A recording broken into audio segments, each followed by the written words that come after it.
এরপরে উনি প্রত্যেক দিন জ্বালা যন্ত্রণা করতেছে যে আল্লাহর কাছে জানো, যেহেতু উনি দোয়া করলে আল্লাহ পাক কি কবুল করবে। তাই পরে উনি বুড়িয়া বিতক্ত হই ধৈর্য ছুটি ঘটে গেছে। পরে উনি আল্লাহর কাছে দোয়া করলো যে আল্লাহ তুমি আমার স্ত্রীকে কি যুবতী বানাই। স্ত্রী যখন, কারণ উনি বলার সাথে সাথে কে কবুল করছে? আল্লাহ। এখন উনি যখন যুবতী হয়ে গেছে তখন আর উনি কি বুড়িয়ার কথা শুনে না। এখন বুড়িয়া তারা বুঝানোর চেষ্টা করে যে আমিও তোমাকে যুবতী, তুমি এখন যেভাবে চলো এটা আমার পছন্দ হয় না। এখন সে আর বুড়িয়ারা দাম দেয় না, সে তার মতো করে চলতেছে। এবারে বুড়িয়া অনেক বুঝাইল যে তোমার এই চলাফেরা আমার পছন্দ না, তুমি এইভাবে চলো। বুড়ি কিন্তু কথা কি শুনতেছে না, সে যে যুবতী হয়ে গেছে।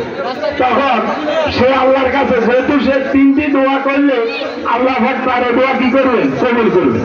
তো এরপরে আবার উনি আল্লাহর কাছে দোয়া করলেন যে আল্লাহ আমার এই স্ত্রীকে যুবতীকে তুমি কি কুত্তি বানাই।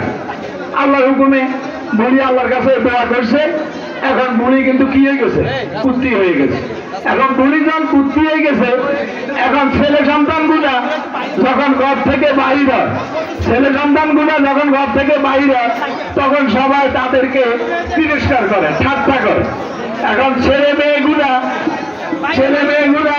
তখন আল্লাহর কাছে, আরে বাবার কাছে বলে যে বাবা আপনি, আমরা সমাজে মুখ দেখাতে পারি না, আমরা চলতে পারি না, যে আমাদের কথা শেষ করে যাই হোক।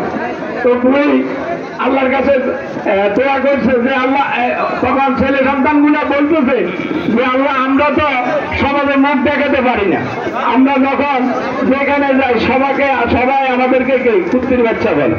তখন বুড়িয়া আবার ছেলে সন্তানের ত্যাগ-প্রতিষ্ঠা না সহ্য করতে পেরে,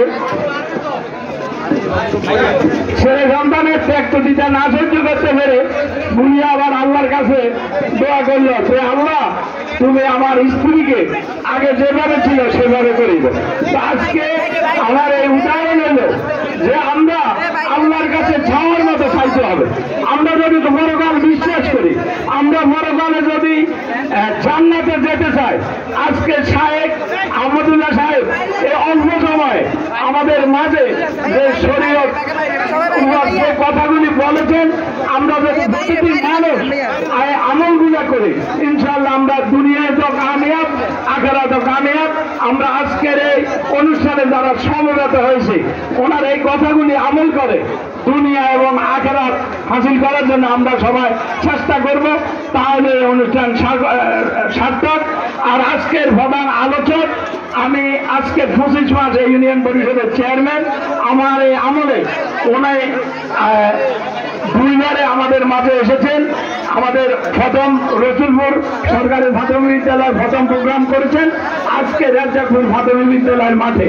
তো আমি গোপালপুর ইউনিয়নবাসীর পক্ষ থেকে আজকে এই প্রধান মেহমানের প্রতি কৃতজ্ঞতা প্রকাশ করে সবাই ভালো থাকেন, সবাই সুস্থ থাকেন, সবাই যেন আমরা পরকালে যেন জান্নাতে যেতে পারি, দুনিয়া থেকে সে কাজ করার জন্য আল্লাহ পাক যেন আমাদেরকে তৌফিক দান করে, আর আমরাও যেন চেষ্টা করি।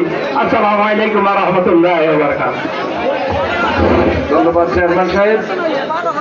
পুরস্কার বিতরণটা পরিচালনা করবেন যিনি এই উদ্যোগের সাথে 4টা মসজিদের খতিব এবং মুয়াজ্জিন যারা অক্লান্ত পরিশ্রম করে আজকের এই অনুষ্ঠানকে সফল রূপদান করেছেন। পূর্ব রাজ্জাকপুর জামে মসজিদের খতিব, 5 মসজিদের খতিব মুয়াজ্জিন সহ যারা অক্লান্ত পরিশ্রম করেছেন। পুরস্কার বিতরণ পরিচালনা করবেন পূর্ব জামে মসজিদের খতিব হযরত মাওলানা হুমায়ুন কবির সাহেব।